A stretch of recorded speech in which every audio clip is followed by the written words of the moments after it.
Tech.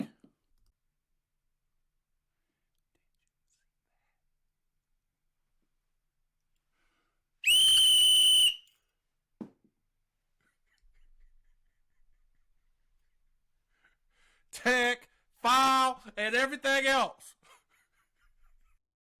Tech, file, and everything else. Have you ever felt like something missing in your Scrum game? A stance that could transform the way your team plays and collaborates? Well, you're not alone. Today, I'm unveiling a game-changing Scrum Master stance that goes beyond the ordinary, a stance inspired by an unexpected source. Sports referees.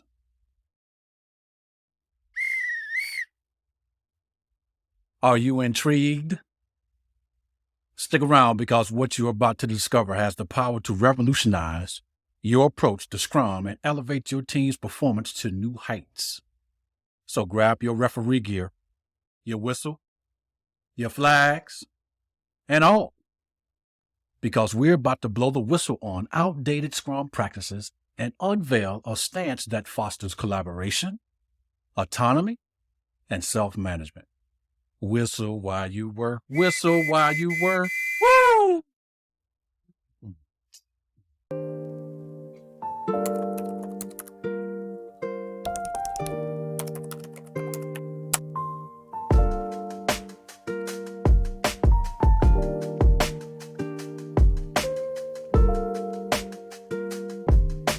Welcome, Scrumologists and cadets, to the Scrumcademy channel, where we unravel the mysteries of the Scrum framework and empower you on your journey to becoming a Scrum Master Maestro.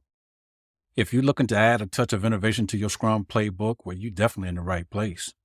I am Grand Scrum Master Scott, and today I'm excited to share a story with you that started with a simple experiment, one that involved me donning as a referee's hat and flag. This hat, this shirt, this flag, yeah.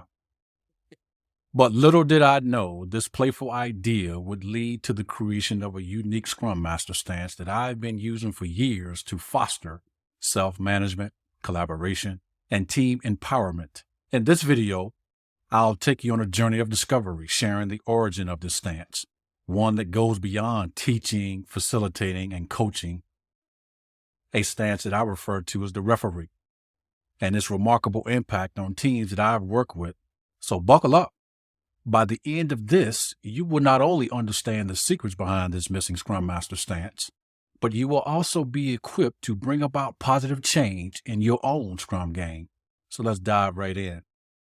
Over in CSI T32 headquarters, I've been talking about the first 30 days.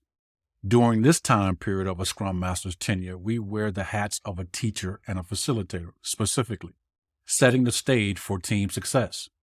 But what happens when it's time to take off that teacher's hat, that facilitator hat, and don the referee stripes? This shift is a game changer, and the parallels with sport officiating are both fascinating and totally instructive. I want you to imagine a game without a referee. Chaos, confusion, and lack of fair play. Now consider a Scrum team without a Scrum Master in the referee stance. The parallels between the two scenarios are more profound than you might think. Just like in sports, it's not about taking sides, but ensuring fair play, enforcing the rules, and fostering an environment where teams can reach its full potential. Grab your referee whistle, and let's explore the game-changing dynamics of the Scrum Master's referee stance. Also, I want you to picture the Scrum field as our arena, the sprint as our match, and the team members as players on the field. Now imagine the Scrum Master stepping into the role of a referee, ensuring fair play, enforcing the rules, and maintaining a balance that allows the team to perform at its peak. It's time to blow the whistles on the secrets of effective Scrum Mastery. Let the game begin. So why did I create this stance? The origin of this stance came from a desire to help my product owner overcome her command and control spirit, because I knew from my observations that if that's the case, there's not going to be any ownership on behalf of the developers. So let's call her Victoria because I want Victoria to be victorious.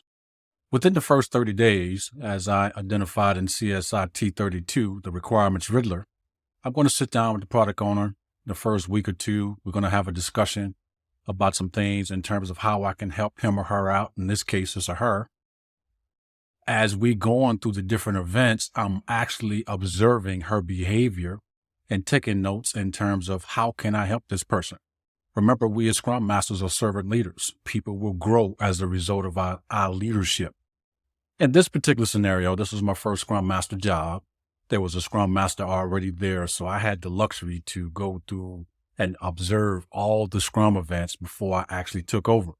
So it gave me an opportunity to observe the product owner's behavior. And I clearly observed that she had a serious command and control spirit about herself.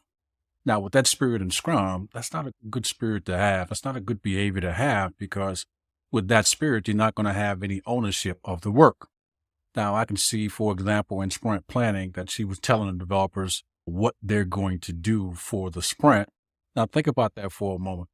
You and I know the Scrum Guide says that the developers select their own work. So we all are self-managing. So if we're going to foster an environment that's centered around the Scrum Guide, because you know your Scrum Guide, let me pause there for a moment because you know what's about to come.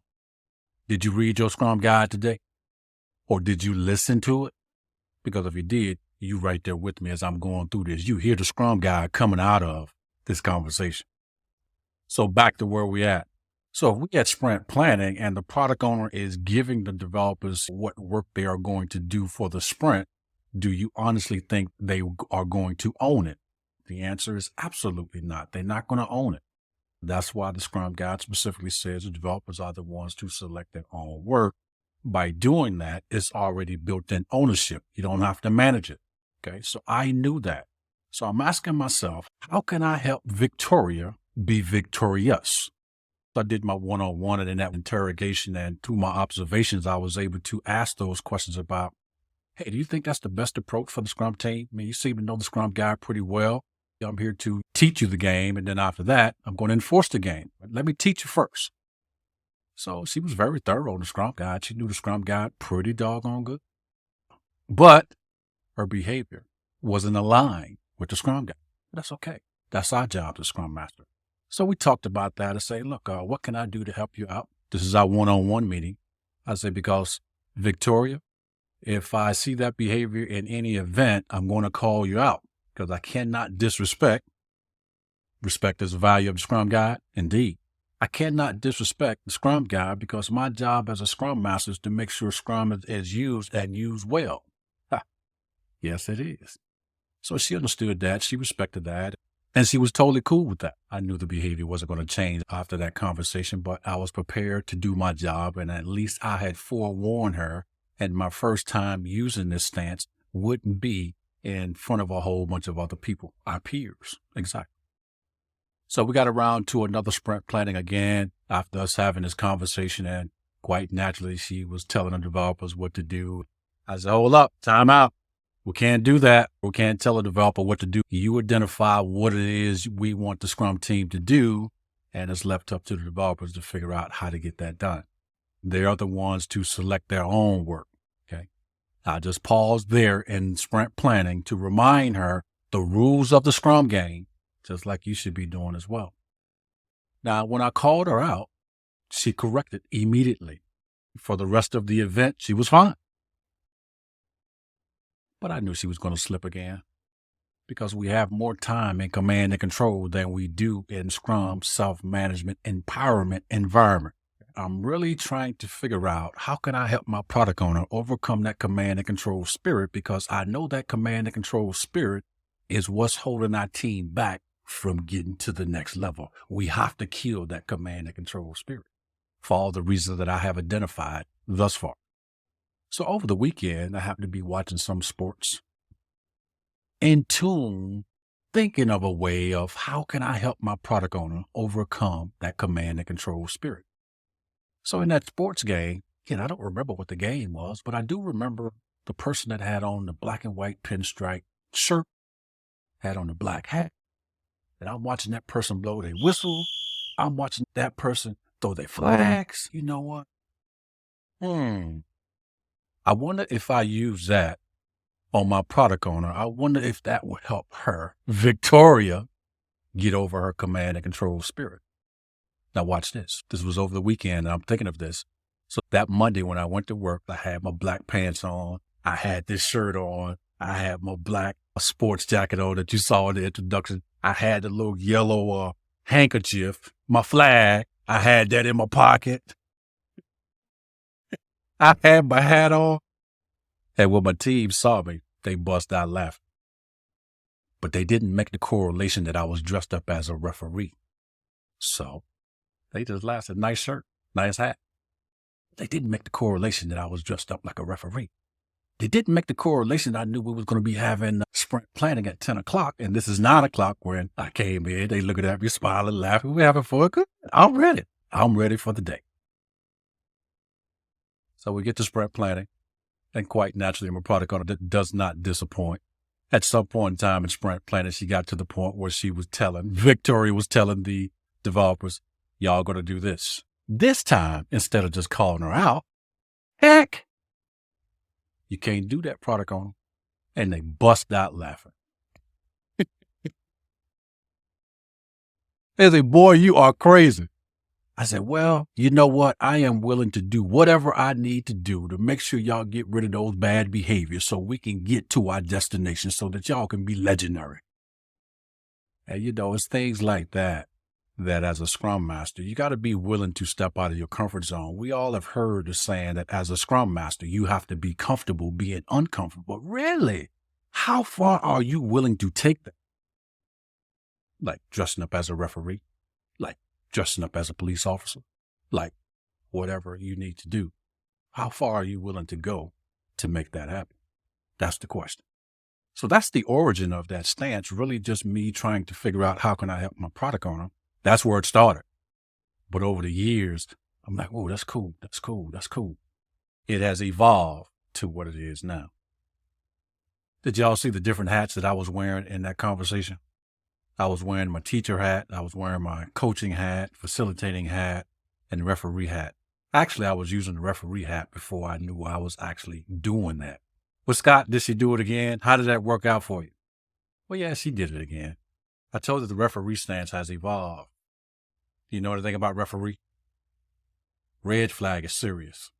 So after that, I had a meeting with the one-on-one.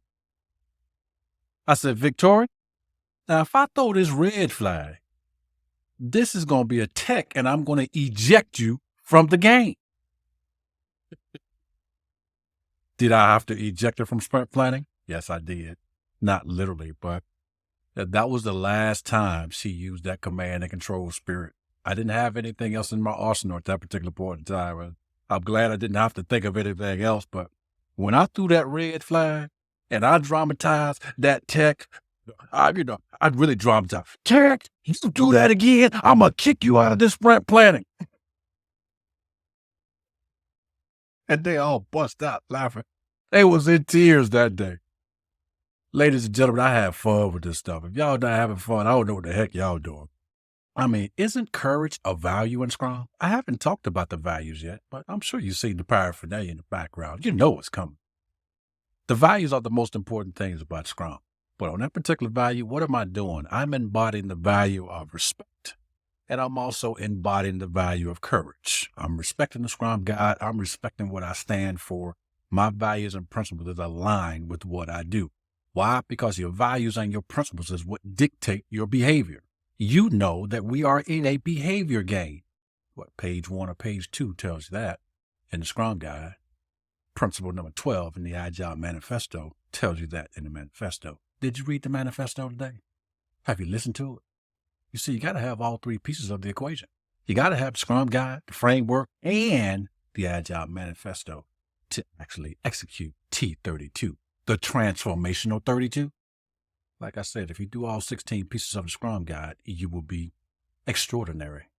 If you do all 32 pieces, 16 pieces of the Scrum Guide, and 16 pieces of the Agile Manifesto, oh my God, you will be legendary. So hopefully that helps you in terms of the origin. Why aren't more Scrum Masters using this stance? Well, are you a scared Scrum Master? Me? What is it, man? What's the deal? What's the problem? I told you in the last CSIT 32 that I think the notorious Scrum Dom is actually the Scrum Masters. Because if we're the referee of the game, and I'm sure we've seen a game where you've been watching a game, whether you're watching your child, your niece, your nephew, and you say something like this to the referee. Referee, are you blind? Did you see that? Now, I'm calling you out. Scrum Master, are you blind? Are you seeing all those bad behaviors? I know you're seeing it, but what you gonna do about it? Blow your whistle, baby. Throw the flag. What are you gonna do? Oh my God, you're killing us.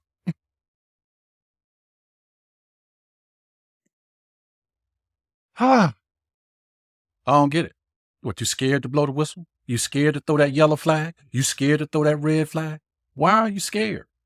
Why are you scared? The Scrum Guide backs you. But you first got to know the Scrum Guide. If you know the Scrum Guide, this stuff is actually easy. It's actually funny. It's like watching children. It really is. When the children are acting out in the moment, it's not funny. But later on, when you kind of reflect back on that incident or that situation, you bust out laughing. Oh, I'm sure you do bust out laughing. So if you stressed out as a Scrum Master, you probably need to get into one of my classes sooner than later. Yeah. If not, you just gonna have to wait for the next video. And I keep dripping on you and keep dripping on you. And maybe in a few years, you might have all the knowledge you need to be legendary. Now, when should you use this stance? Well, I wouldn't recommend using this stance until after you have actually taught your Scrum team. I don't typically make assumptions, but if I'm going on a team to say they've been doing Scrum, I automatically assume that they are going to be Scrum Dom. I already know I'm going in with my teaching hat on. I'm going to teach them the Scrum Guide. My strategy is, hey, for the first 30 days, I am going to teach and I'm going to facilitate every single event so that I can monitor behaviors, show them how this thing is going to be done. Then after the first 30 days, I'm going to take off my teaching hat and facilitating hat, and then I'm going to put on my referee hat. I say coaching, but me, in my environment, my strategy, I look more like a referee than actually a coach. Now, there's a time I use a coaching stance, and I do a video on that too, but I'm mostly in the referee stance because I have so much fun in the referee stance. After the first 30 days. So if it takes you longer than that, that's fine. You have to determine, okay, cool. Have I done enough teaching on my team that they know the Scrum Guide, bare minimum? Now you can begin to take off that teaching hat and replace it with some other hat. Hopefully it'll be the referee. So hopefully that gives you some kind of idea as to when you want to use this hat. Certainly you don't want to go in the door using the referee hat. You don't want to walk in the door using a police hat, but I can make a case that there's a time to take a police stance, as I've been identifying in CSIT 32. I use the police stance in the first 30 days while I'm doing my interrogation. After the first 30 days, I'm going to take that police hat off because I've interrogated. Really, I'm just trying to look for information that will help me help them to see where they at. And then I can begin to come up with a plan, some strategies, run some experiments like you hear now. What you used on another team may or may not work on a new team. So you got to be open. You got to be willing to explore and experiment with different things. Referee is not a stance, something I created, giving it to you free of charge. I've given you the origin. I've given you the story. I'm giving you how I would recommend you use this. So I hope y'all use this and be legendary, build legendary great teams. That's what it's all about here at Scrumcademy. We want you to be legendary. Why is that important? Part of our mission is being innovative. So a lot of the videos, as you see, I hope you don't see none of these videos on the market already. We're innovative, giving you something new. And then the other thing is we want to make sure you're legendary as a Scrum Master. Because really, ultimately, our mission at Scrumcademy is to make this world a better place. Scrum Masters, you have the power to do that if you would just do your damn job according to the Scrum Guide. But how can you do the job if you don't know your job? Do you know the Scrum Guide? When I read the Scrum Guide for the first time, I thought of the referee stance. I thought of kindergarten class. I thought of an evangelist. So yeah, I'm going to do a video acting like an evangelist. Yeah. My sister might get mad with me. She's the Reverend Dr. Sharon Adams of the United Methodist Church, but I'm looking forward to that. That'd be fun. That'd be cool. Yeah. Just give you a different twist. Yeah. So I got so many different stances that I use that are not your traditional teacher, coach, mentor, facilitator, blah, blah, blah, boring. We don't do boring around here. But I hope y'all have an amazing, legendary day. Thank you so much for your support. This is the first time you hearing of this referee stance, but it certainly won't be the last because there's a lot of elements in the referee stance, in the referee profession, that is very closely related to what we do as a Scrum Master. I will spend some time over the next few months, maybe even years at this point, because I've been using this stance for at least 5 years. I got so much data on the referee stance. Again, it's my favorite stance. Again, after I teach, after I facilitate, referee stance. It certainly is a game changer for you and becoming legendary. Again, just to give you some tools so that we can create this world that we're trying to create.